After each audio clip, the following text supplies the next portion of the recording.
Daniel chapter 2 begins with King Nebuchadnezzar having a troubling dream that he could not understand. He summoned his magicians, astrologers, and wise men, demanding that they not only interpret the dream but also reveal its content. When they failed, the king decreed that all the wise men of Babylon, including Daniel and his friends, should be executed. Upon hearing this, Daniel sought time from the king and, with his friends, prayed to God for wisdom and mercy. That night, God revealed the dream and its interpretation to Daniel in a vision.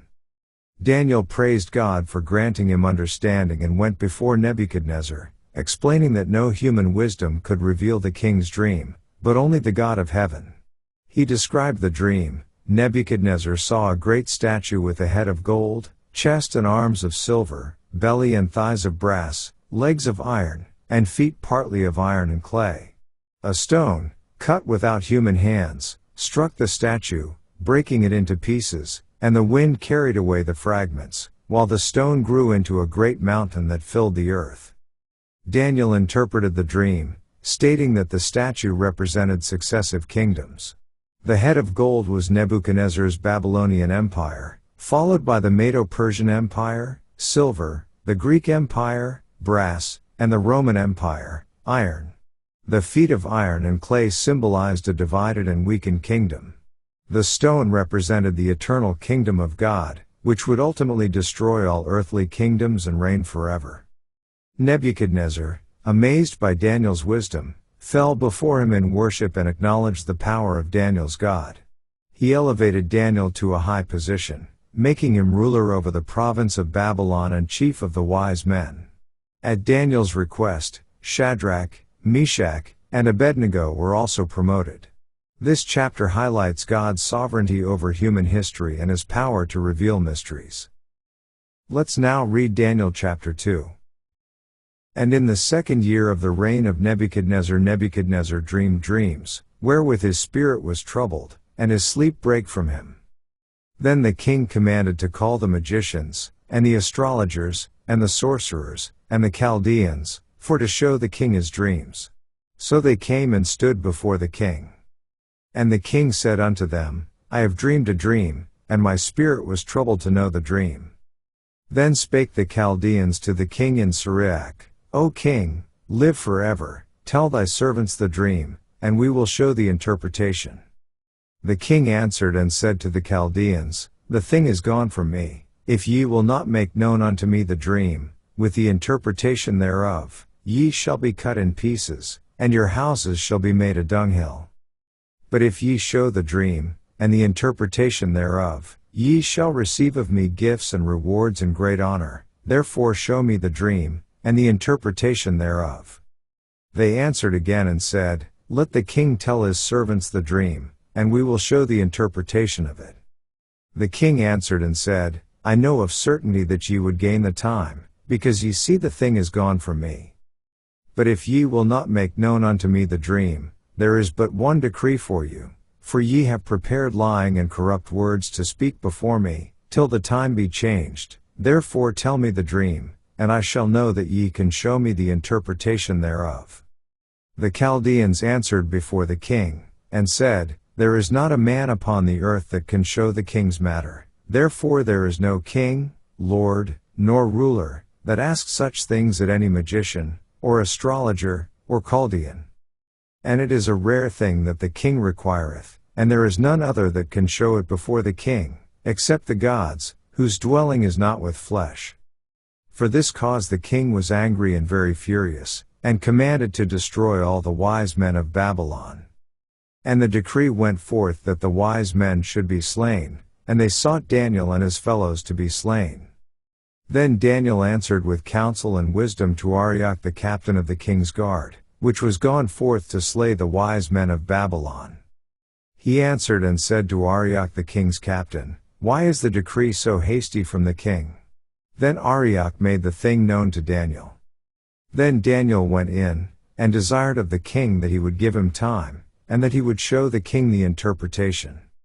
Then Daniel went to his house, and made the thing known to Hananiah, Mishael, and Azariah, his companions. That they would desire mercies of the God of heaven concerning this secret, that Daniel and his fellows should not perish with the rest of the wise men of Babylon. Then was the secret revealed unto Daniel in a night vision. Then Daniel blessed the God of heaven. Daniel answered and said, Blessed be the name of God forever and ever, for wisdom and might are his. And he changeth the times and the seasons, he removeth kings, and setteth up kings, he giveth wisdom unto the wise, and knowledge to them that know understanding. He revealeth the deep and secret things, he knoweth what is in the darkness, and the light dwelleth with him. I thank thee, and praise thee, O thou God of my fathers, who hast given me wisdom and might, and hast made known unto me now what we desired of thee, for thou hast now made known unto us the king's matter.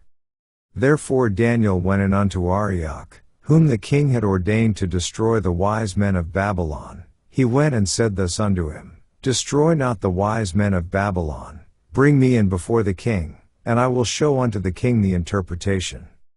Then Arioch brought in Daniel before the king in haste, and said thus unto him, I have found a man of the captives of Judah, that will make known unto the king the interpretation. The king answered and said to Daniel, whose name was Belteshazzar, Art thou able to make known unto me the dream which I have seen, and the interpretation thereof? Daniel answered in the presence of the king, and said, The secret which the king hath demanded cannot the wise men, the astrologers, the magicians, the soothsayers, show unto the king. But there is a God in heaven that revealeth secrets, and maketh known to the king Nebuchadnezzar what shall be in the latter days. Thy dream, and the visions of thy head upon thy bed, are these. As for thee, O king, thy thoughts came into thy mind upon thy bed, what should come to pass hereafter, and he that revealeth secrets maketh known to thee what shall come to pass. But as for me, this secret is not revealed to me for any wisdom that I have more than any living, but for their sakes that shall make known the interpretation to the king, and that thou mightest know the thoughts of thy heart. Thou, O king, sawest, and behold a great image. This great image, whose brightness was excellent, stood before thee, and the form thereof was terrible. This image's head was of fine gold, his breast and his arms of silver, his belly and his thighs of brass. His legs of iron, his feet part of iron and part of clay. Thou sawest till that a stone was cut out without hands, which smote the image upon his feet that were of iron and clay, and brake them to pieces. Then was the iron, the clay, the brass, the silver, and the gold, broken to pieces together, and became like the chaff of the summer threshing floors, and the wind carried them away, that no place was found for them, and the stone that smote the image became a great mountain, and filled the whole earth. This is the dream, and we will tell the interpretation thereof before the king. Thou, O king, art a king of kings, for the God of heaven hath given thee a kingdom, power, and strength, and glory. And wheresoever the children of men dwell, the beasts of the field and the fowls of the heaven hath he given into thine hand, and hath made thee ruler over them all. Thou art this head of gold. And after thee shall arise another kingdom inferior to thee, and another third kingdom of brass, which shall bear rule over all the earth. And the fourth kingdom shall be strong as iron, for as much as iron breaketh in pieces and subdueth all things, and as iron that breaketh all these, shall it break in pieces and bruise. And whereas thou sawest the feet and toes, part of potter's clay, and part of iron, the kingdom shall be divided, but there shall be in it of the strength of the iron, for as much as thou sawest the iron mixed with miry clay. And as the toes of the feet were part of iron, and part of clay, so the kingdom shall be partly strong, and partly broken. And whereas thou sawest iron mixed with miry clay, they shall mingle themselves with the seed of men, but they shall not cleave one to another, even as iron is not mixed with clay. And in the days of these kings shall the God of heaven set up a kingdom, which shall never be destroyed, and the kingdom shall not be left to other people, but it shall break in pieces and consume all these kingdoms, and it shall stand forever. For as much as thou sawest that the stone was cut out of the mountain without hands, and that it brake in pieces the iron, the brass, the clay, the silver, and the gold, the great God hath made known to the king what shall come to pass hereafter, and the dream is certain, and the interpretation thereof sure. Then the king Nebuchadnezzar fell upon his face, and worshipped Daniel, and commanded that they should offer an oblation and sweet odors unto him.